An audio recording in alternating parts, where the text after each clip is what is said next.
નમસ્કાર મિત્રો, અમારી ચેનલમાં તમારું સ્વાગત છે। સુરતમાં લગ્ન પ્રસંગ વખતે અજીબોગરીબ કિસ્સો બન્યો।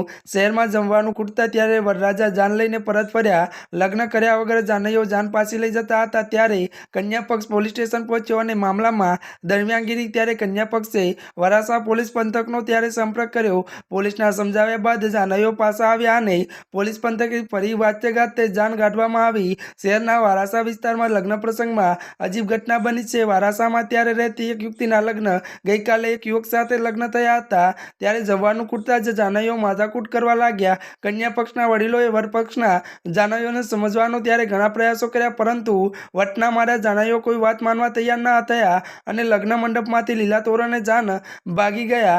ત્યારે જાનૈયો પાછા લઈ જઈ રહ્યા હતા અને ત્યારે પોતાની દીકરીનું દુઃખ ના જોઈ શક્યા અને કન્યા પક્ષના વડીલોએ વરાછા પોલીસ પંથકનો સંપર્ક કર્યો અને વરાછા પોલીસ જાનૈયોને રોક્યા અને પોલીસે વરપક્ષના લોકોને સમજાવવામાં આવ્યા અને કહ્યું કે આવા જમણવાર જેવી બાબતમાં જાન પાછી લઈ જવાય સારું ના કહેવાય। વરરાજા તો તૈયાર થઈ ગયા પરંતુ કેટલાક હઠીલા ત્યારે પાછા ફરવા તૈયાર ન હતા અને આખરે પોલીસ કાયદોનો ત્યારે ડર બતાવતા જાનૈયો લગ્ન માટે રાજી થયા। ત્યારે મિત્રો આજના માટે આટલું જ। અમારી ચેનલને લાઇક, શેર અને સબસ્ક્રાઈબ કરી દેજો। ધન્યવાદ।